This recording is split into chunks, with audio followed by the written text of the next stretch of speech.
સૌપ્રથમ આપણે લોટ બાંધી લઈએ। એમાં મેં ઘઉંનો લોટ ઝીણો લીધો છે। 1.5 કપ ઘઉંનો ઝીણો લોટ લીધો છે।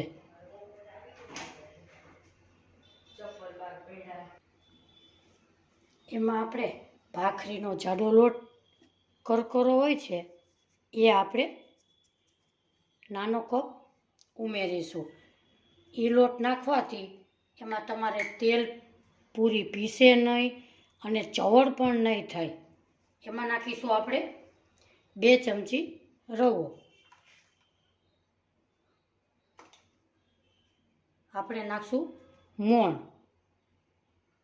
વધારે પડતું મોણ નાખવાનું નથી તો આપણી તેલ પછી પૂરી બને છે।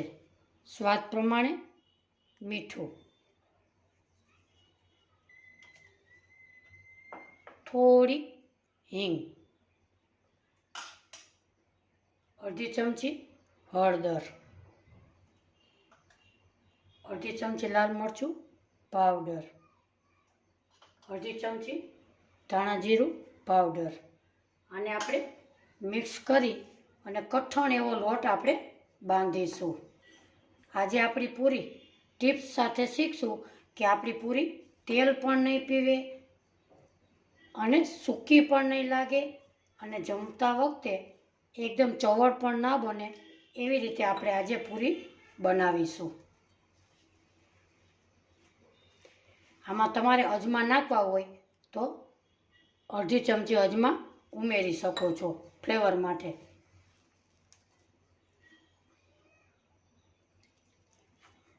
થોડું થોડું પાણી નાખતા જવાનું, એકી સાથે નહીં નાખવાનું, એટલે આપણો લોટ એકદમ સરસ કઠણ અને પરફેક્ટ બને છે।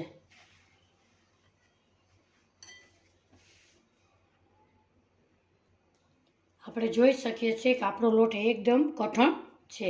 એમાં આપણે થોડું તેલ નાખી અને આવી રીતે આપણે એકદમ સરસ કૂણી લઈએ। પછી આપણે એને 2 મિનિટ ઢાંકી દઈએ। વધારે પડતું એને રેસ્ટ નથી આપવાનો, નહીંતર આપણી પૂરી એકદમ સરસ નહીં બને। એને 2 મિનિટ ઢાંકી દઈએ। સૌપ્રથમ લોટને આપણે કૂણી લઈએ। એમાં આપણે થોડુંક એવું ગોયણું લઈ અને પાટલા ઉપર આવી રીતે આપણે નાના નાના એના ગોયણા વાળી લઈએ। આ પૂરી ખાવામાં સરસ એકદમ સરસ સોફ્ટ બને છે।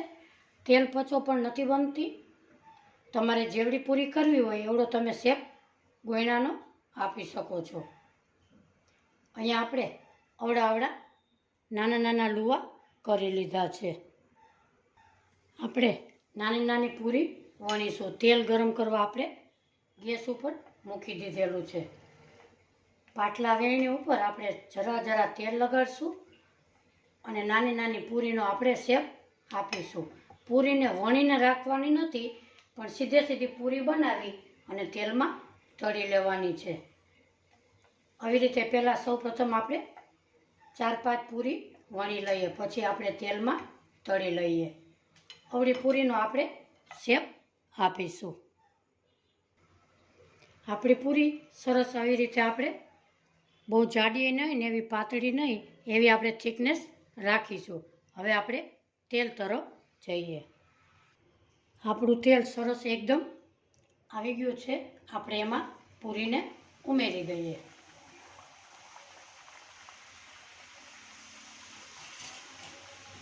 પૂરી ઉપર એકદમ તળીને આવે ત્યારે જ આપણે આવી રીતે પલટાવીશું।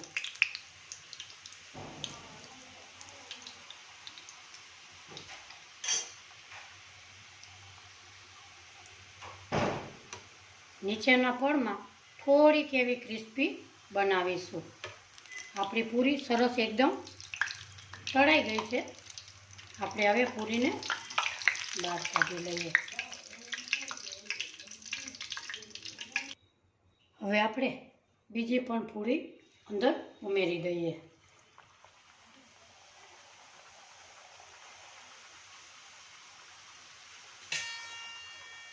એ પણ તમે આપણે જોઈ શકીએ છીએ કે આપણી પૂરી એકદમ સરસ ફૂલેલી તળાણી છે.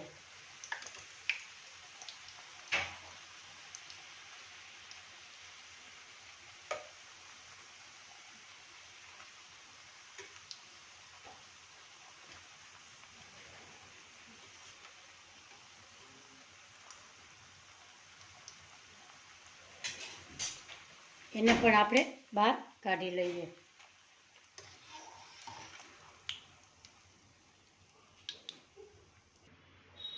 આપણી પૂરી અહીંયા સરસ તૈયાર થઈ ગઈ છે. આજની મારી રેસીપી ગમે તો લાઈક, શેર ને સબસ્ક્રાઈબ જરૂરથી કરજો. ફરી મળીશું એક નવી રેસીપી સાથે. ત્યાં સુધી બધાને મારા જય શ્રી કૃષ્ણ.